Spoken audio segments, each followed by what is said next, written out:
Dara. Dara itu Doro. Makanya anak gadis kita itu disebut Dara. Artinya wanita itu adalah mempunyai black hole, mempunyai lubang yang nanti akan melahirkan manusia yang di dalam tubuhnya ada roh suci, yang dalam bahasa Indonesia disebut Tuhan. Ini harus pelan-pelan, bahasa kami pelan-pelan di masyarakat dan kembali. Karena selama ini kalau kita cermati, kenapa bangsa-bangsa di dunia menjadi sesuatu justru menambah kehancuran dan doa-doanya sama sekali tidak diterima oleh Yang Maha Kuasa karena alamat dan caranya yang salah.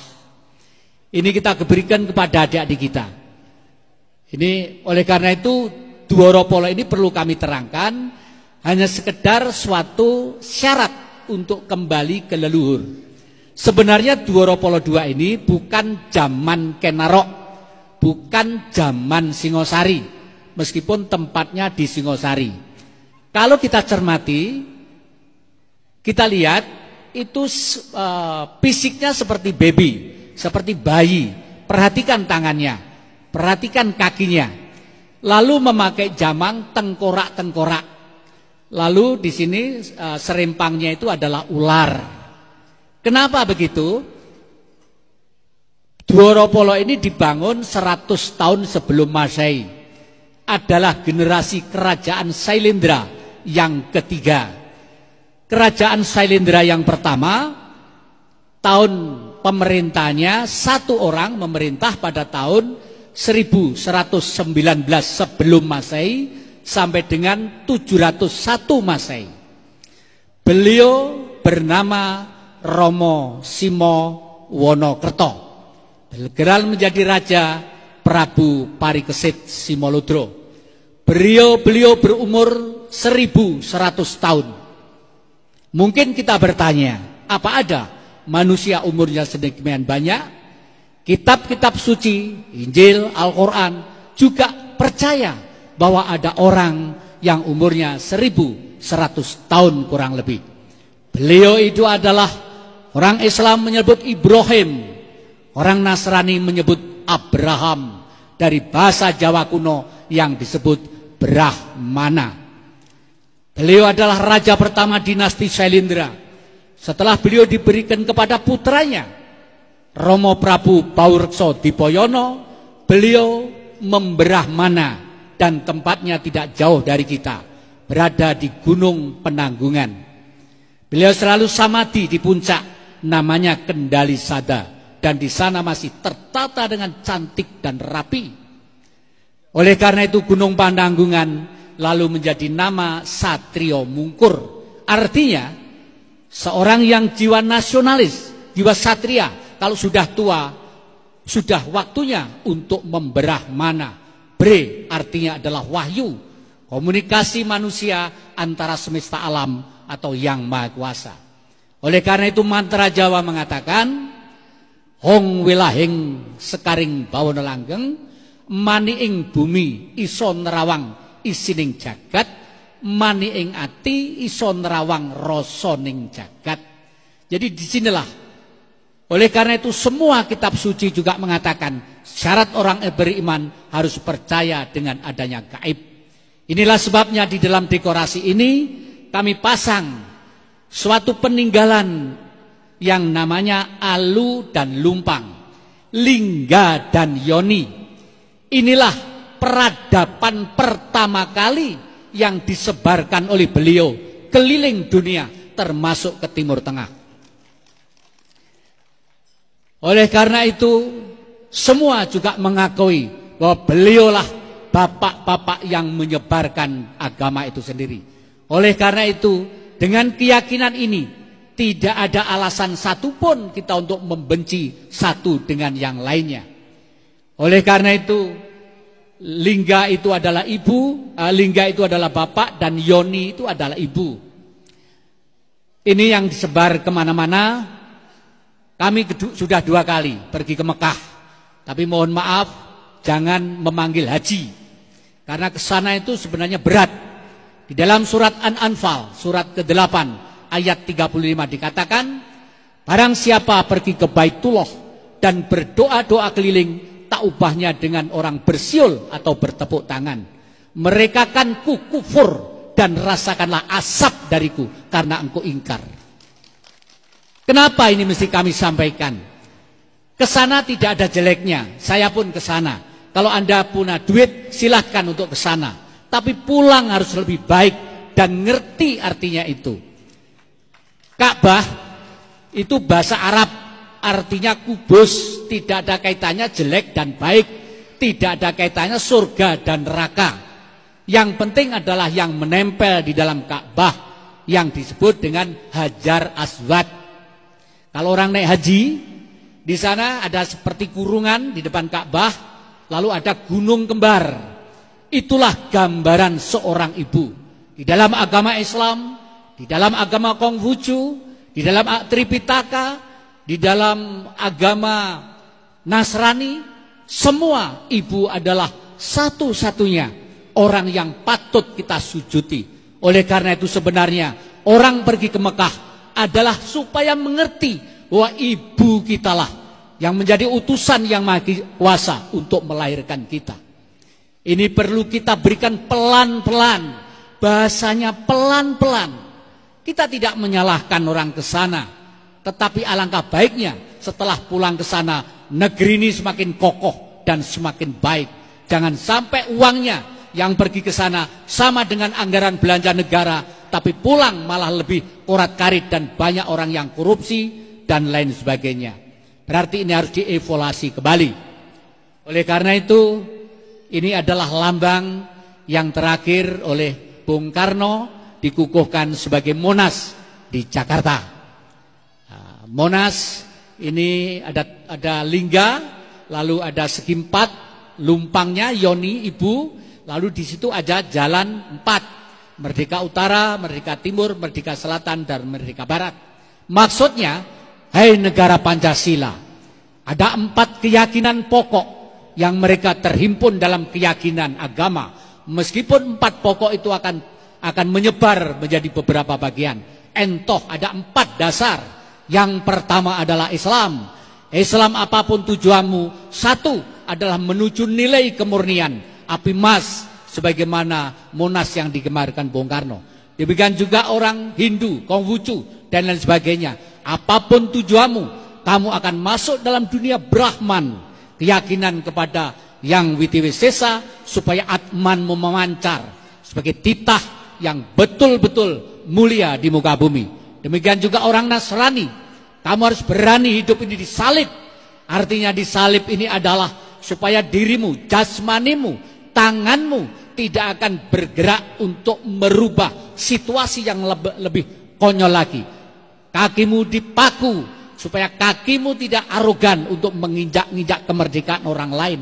Demikian juga orang yang beragama Buddha, apapun tujuanmu menuju Adi Buddha yang lebih mulia dan berbudi luhur. Oleh karena itu, inilah yang harus kita mulai kembali memasyarakatkan, dan kami tidak bisa menyalahkan kepada generasi karena begitu masuk di dalam Orde Baru, sejak itulah Pancasila itu sudah mulai dikubur. Oleh karena itu bahasanya selalu pelan-pelan. Karena negeri Republik Indonesia itu adalah rumah kita. Di mana Orde Baru mengubur. Oleh karena itu hari ini FKPPI ini sudah banting setir 180 derajat. Yang kebetulan kami juga diangkat sebagai pinispohnya di sana dengan Panglima keliling terus supaya generasi muda FKPPI yakin terhadap Pancasila 1 Juni sebagaimana Bung Karno menyebarkan Pancasila. Dan ini keliling Jawa Timur terus menerus. Bapak Ibu semuanya yang kami hormati, kembali ke Dworopolo tadi, itulah pintu gerbang suatu dinasti dan pemerintahan pada waktu itu di bawah Prabu Romo Singoro Wonokerto adalah Notonegoro pertama. Visi dan misinya yang tertulis dalam aksara Hono Coroko ada 20 aksara. Oleh karena itu pada waktu pemerintahan itulah mulai membuat penanggalan yang dimulai 861 tahun sebelum Masehi. Nanti penanggalannya kalau cukup bisa dibagikan. Ini yang diperbanyak oleh keluarga Suakadat, yang diparanporoi oleh Yang Mulia Bapak Sri Ageng Widadi yang ada di Bantur sana. Nah, selanjutnya Bung Karno itu pernah mengatakan, Pancasila ini digali dari budaya bangsa ribuan tahun yang lalu. Ternyata angka 5 ini adalah angka yang paripurna, angka keselamatan, angka keseimbangan. Pada waktu manusia membuat angka 1 sampai dengan 9, yang ada di tengah-tengah adalah angka 5. Bahkan menurut penggalian Ki Ageng Sriwidadi, bumi ini setelah 5 kali baru jadi.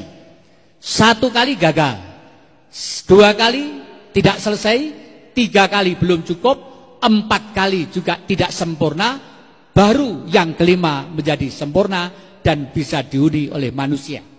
Tetapi pada waktu bumi ini masih sudah sempurna dan dihuni oleh manusia, di situ hanya ada 2 daratan. Lalu suatu saat ada bencana besar yang menenggelamkan benua Atlantik, dasar laut ke permukaan, dan daratan ambles. Orang Jawa menyebut ambles mumbuli bumi. Inilah, sejak itulah bumi kita menjadi 5 daratan. Dan setelah bumi kita menjadi 5 daratan, manusia pun dibagi menjadi 5 warna kulit. Yang kita pancangkan di sebelah kiri sana adalah kulit putih. Terima kasih. My special request from Dutch about our SMS. You come to my country. Good luck. I hope you enjoy with your travel. Oke, tepuk tangan untuk teman saya dari negeri Belanda yang hanya dengan main SMS saja dia juga datang. Kita juga punya orang di mana-mana. Sayang dari kerajaan Thailand yang dulu waktu pertama kali kita ketemu datang, tapi beliau saat ini tidak bisa datang, tapi gambarnya ada di sana. Dan kita mempunyai persatuan yang namanya Persatuan Kebangsaan Nusantara. Itu terdiri dari adat dan spiritual di Asia Tenggara, termasuk di Thailand, Kamboja, Malaysia, dan lain sebagainya. Bapak Ibu semuanya, warna kulit 5 dan orang Jawa harus menjadi panutan. Kenapa harus menjadi panutan? Karena asal mula kulit 5 itu menurut cerita Jawa, pertama kali pada waktu manusia akan diletakkan di bumi, berbentuk seperti plasenta. Itu di dalam buku ini nanti kita utarakan semua. Dan ini buku yang digali tentang peradaban yang digali oleh Romo Ki Ageng Sriwidadi. Menurut kami sangat rasional dan relevan. Bahkan pada waktu mahasiswa-mahasiswa seluruh Indonesia berkumpul di Citandui dan sharing bersama, mari kita cermati.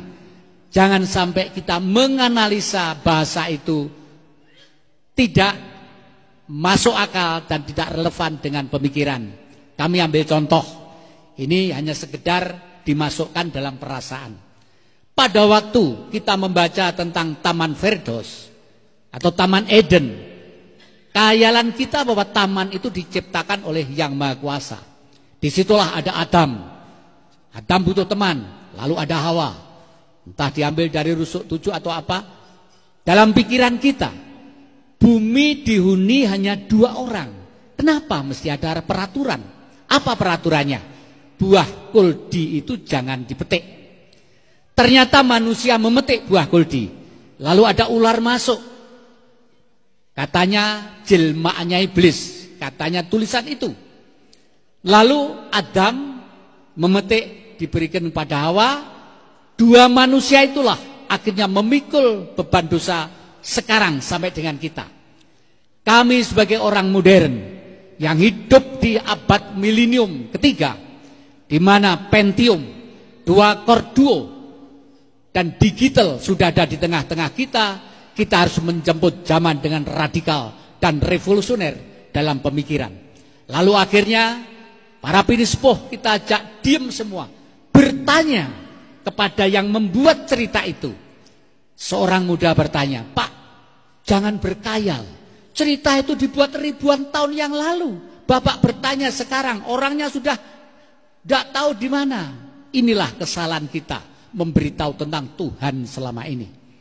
Akibat pemberitahuan tentang Tuhan di luar tubuh kita, sehingga kita sulit mengetahui siapa sebenarnya kita. Dalam Al-Quran kitab yang terakhir dikatakan, "Hai manusia, apabila engkau pengen meminta kepadaku, mintalah yang hanya bisa didengar oleh urat nadimu. Sebab sebenarnya aku tidak jauh dari urat lehermu." Oleh karena itu, kita harus bisa membedakan antara Tuhan, dalam mohon maaf saya meminjam istilah Islam, karena kita siang pagi sore diceramai terus tentang budaya itu baik, tetapi baik tidak akan mandi kalau dia tidak mengerti. Timur Tengah kenapa hancur berantakan? Karena cara menghadap Tuhan keliru. Yang diucapkan benar, tapi cara menghadap dan menemui yang keliru.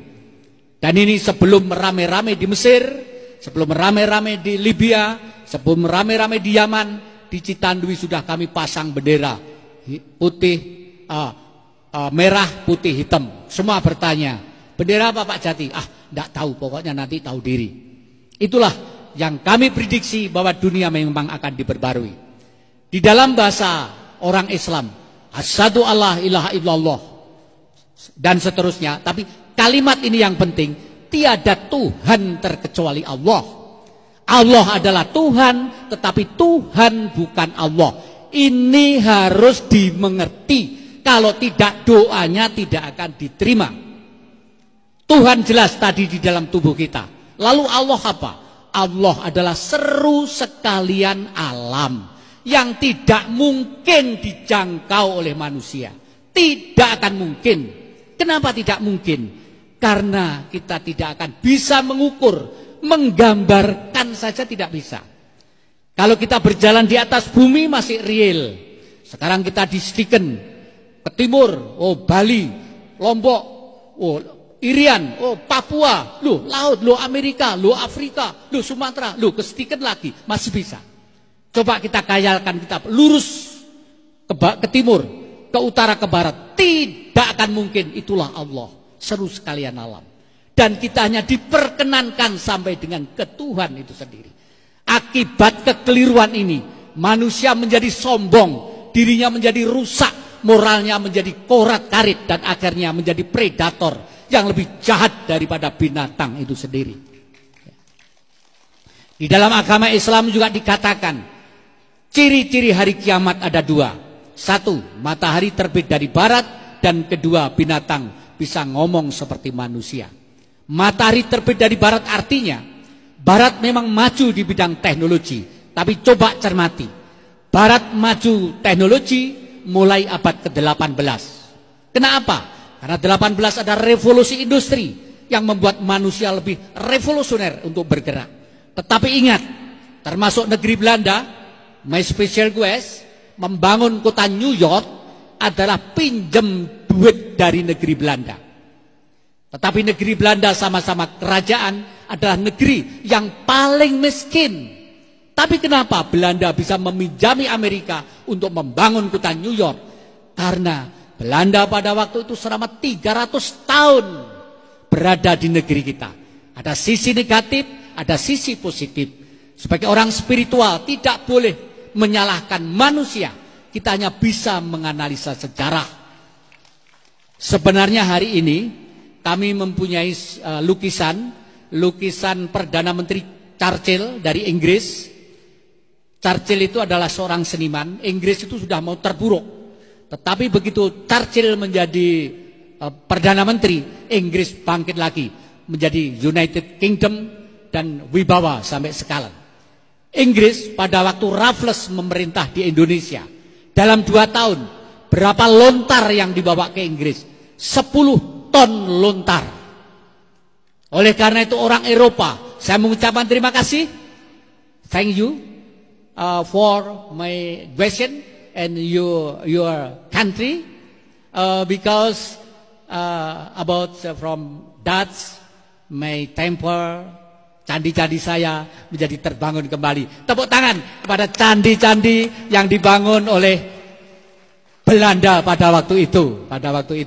Borobudur kalau tidak ada Raffles, kira-kira juga sudah diporak-porandakan.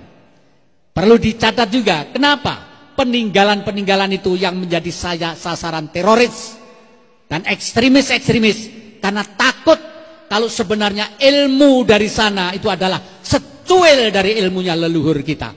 Ya. Oleh karena itu beliau Rasulullah juga mengatakan, saudara-saudara, apabila engkau ingin menjadi orang yang cerdas dan bijak, belajarlah sampai negeri Sin. Yang dimaksud Sin itu adalah Sailendra. Karena abad ke-6 di dunia ada 2 universitas. Universitas yang pertama adalah Sriwijaya, namanya Universitas Dharmapala, dan yang kedua adalah di Kanada, yaitu Nalanda di Kanada sana. Dan inilah pada waktu itu termasuk di Timur Tengah mengirim mahasiswanya. Setelah lulus diperintahkan rektor untuk membangun negerinya masing-masing. Demikian juga dari Cina. Cina dulu adalah provinsi kita yang ke-13. Dan sekarang ada suatu kelompok dari Kediri yang dipimpin oleh Romo Romo Susilo nggih. Yo berdiri tepuk tangan ini Romo Susilo. Ini adalah yang terus menggiatkan budaya-budaya dari Jayabaya, dari Eyang Prabu Jayabaya. Beliau sadar bahwa daratan Kambaluk, provinsi kita yang ke-13, bahkan beliau sekarang dengan jiwa raganya untuk membangun kembali semangat Nusantara atau semangat Majapahit ini. Bapak Ibu semuanya yang kami muliakan, tanggal 1 Juni adalah merupakan jawaban suatu pemikiran baru. Karena di dunia ini sudah menganut 2 pemikiran usang yang akan ditinggalkan zaman. Pikiran usang pertama adalah kapitalisme. Kapitalisme itu di zaman agama termasuk Islam disebut kaum penyembah berhala. Oleh karena itu kalau belajar itu harus betul-betul mengerti agama itu teori politik ribuan tahun yang lalu. Oleh karena itu adalah istilah wahyu. Dan istilah Nabi adalah kepemimpinan.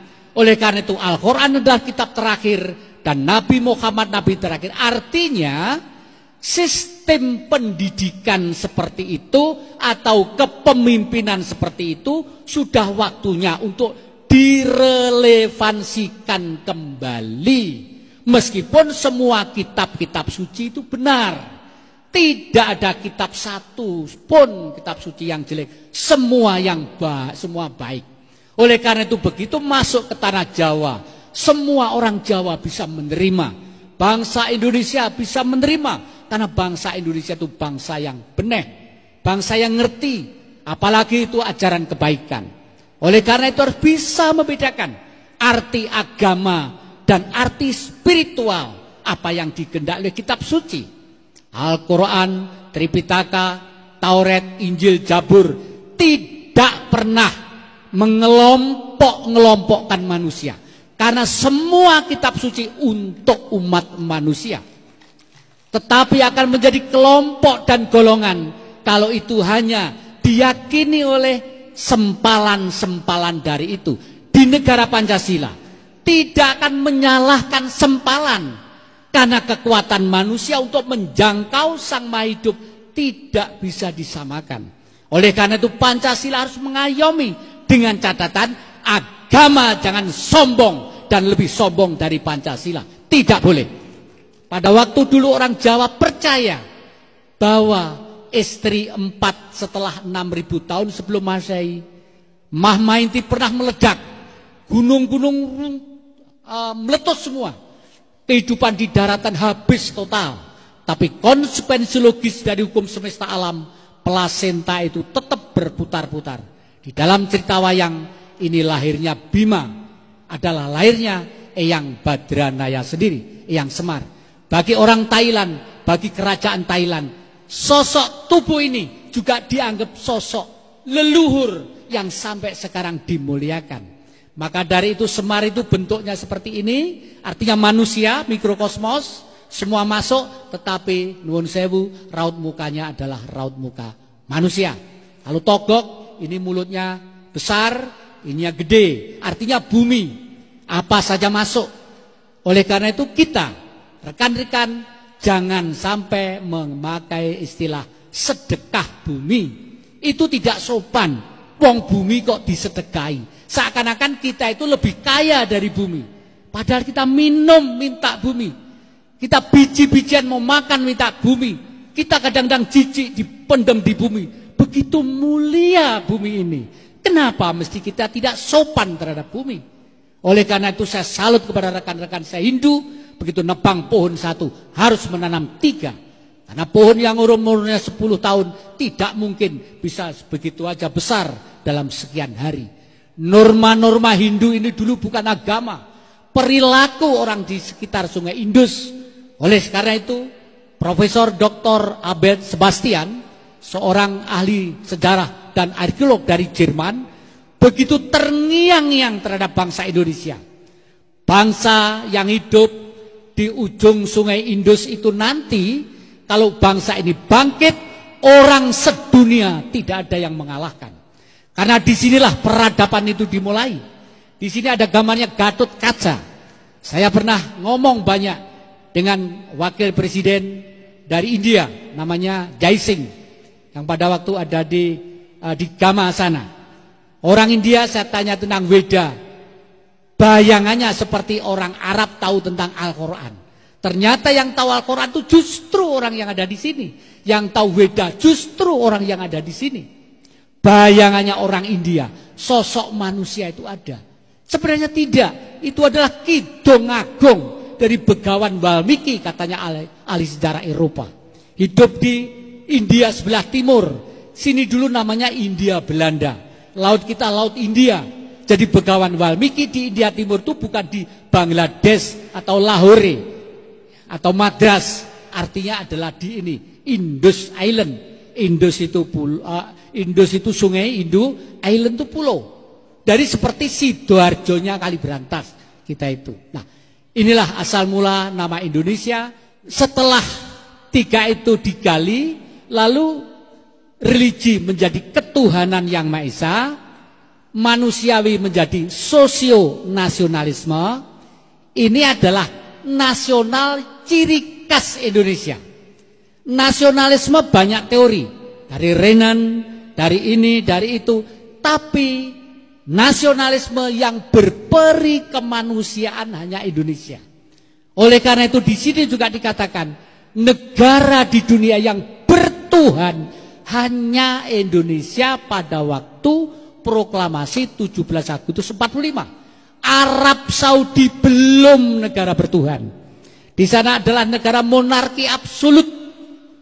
Monarki absolut, monarki itu kerajaan, absolut itu adalah otoriter, hanya saja memakai kitab Al-Quran sebagai hukum dasar.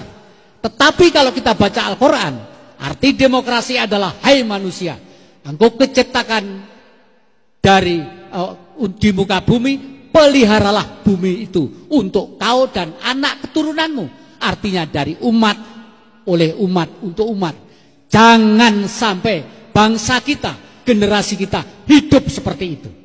Hidup untuk mengelola ini harus penuh dengan keberanian, gagah perkasa, penuh dengan keikhlasan, karena hanya tinggal detik-detik waktu saja. Alam ini akan berubah secara frontal. Bila perlu kita tanamkan di dalam tubuh kita.